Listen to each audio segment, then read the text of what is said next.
आप सभी का स्वागत है आज की वीडियो में।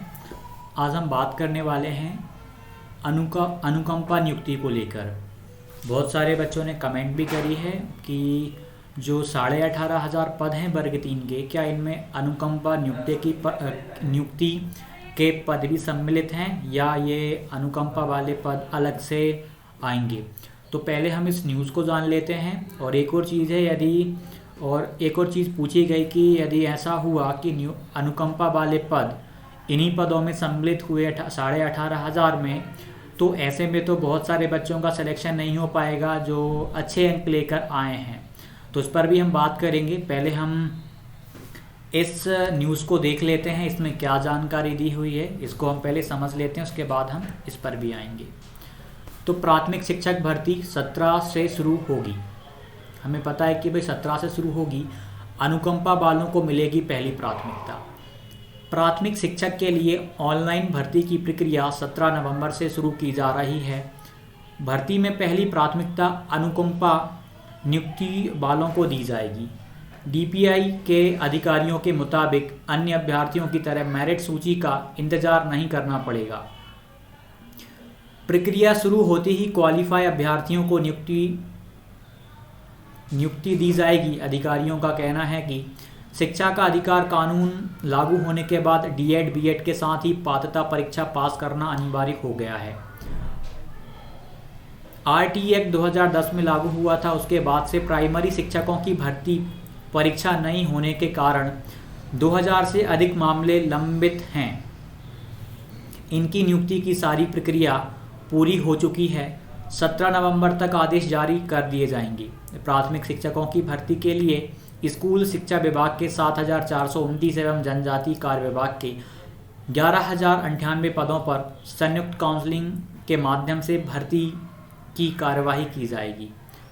और साथ ही साथ आरटीई एक्ट के तहत परीक्षा अनिवार्य। अधिकारियों ने बताया कि प्राइमरी शिक्षकों की भर्ती में यह बदलाव शिक्षा का अधिकार अधिनियम के तहत किया गया है।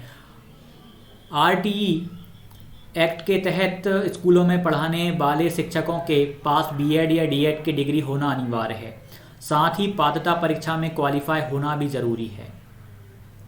2011 में हुई थी व्यवस्था। उल्लेखनीय है कि 2010 में आरटीई लागू होते ही शिक्षक पद पर अनुकंपा नियुक्ति के लिए पात्रता परीक्षा अनिवार्य कर दी गई थी। लेकिन 2012 से प्राथमिक शिक्षक के लिए पात्रता परीक्षा ही नहीं हुई थी।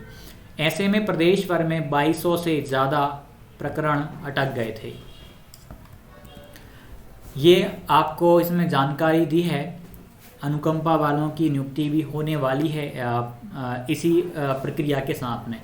लेकिन यहाँ पर कहीं भी ये उन्होंने स्पष्ट नहीं किया कि जो 18,500 पद हैं उनमें ही अनुकंपा वालों को नियुक्ति दी जाएगी।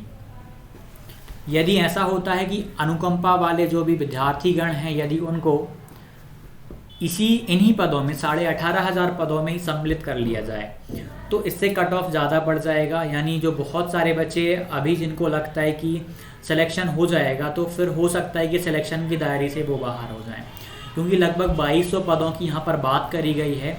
लगभग 2200 से ज़्यादा पद आपके अनुकंपा वालों को मिल जाएंगे, तो यहाँ पर पद और भी कम हो जाएंगे आपके। तो ऐसा अभी ये तो 31 अक्टूबर को ही क्लियर हो जाएगा कि उनके लिए ये है या नहीं है।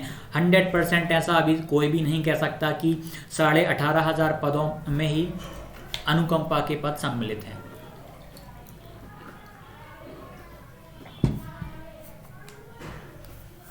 और ऐसा होना भी नहीं चाहिए। यदि हुआ तो देखा जाए तो फिर जो पद हैं, रिक्त पद जो बचेंगे वो तो ना के बहुत ही कम बचेंगे। 18,500 कहने के मात्र रह जाएंगे। उसमें 25% अतिथि के जाएंगे, अनुकंपा के चले जाएंगे। और सुनने में आया है कि इसमें बैकलॉग के पद भी सम्मिलित हैं।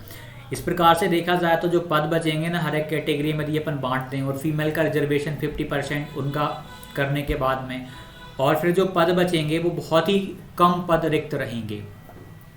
ऐसे में देखिए, पहले काफ़ी बच्चों ने एक तरीके में देखा जाए तो जब उन्होंने 18,500 पद का सुना होगा, उस हिसाब से उन्होंने अतिथि का हटाकर, अतिथि का मतलब उन्हें उम्मीद ही नहीं होगी कि अतिथि को लिया जाएगा और 25% उनकी रिजर्व रहेंगी पहले। जब उन्होंने अपना परसेंटेज निकाला होगा तो वो सिलेक्शन के दायरे में आ रहे होंगे, लेकिन फिर 25% सीट हटाने के बाद में फिर बहुत सारे बच्चे हट रहे होंगे, वहाँ सिलेक्शन के दायरे से बाहर हो रहे होंगे।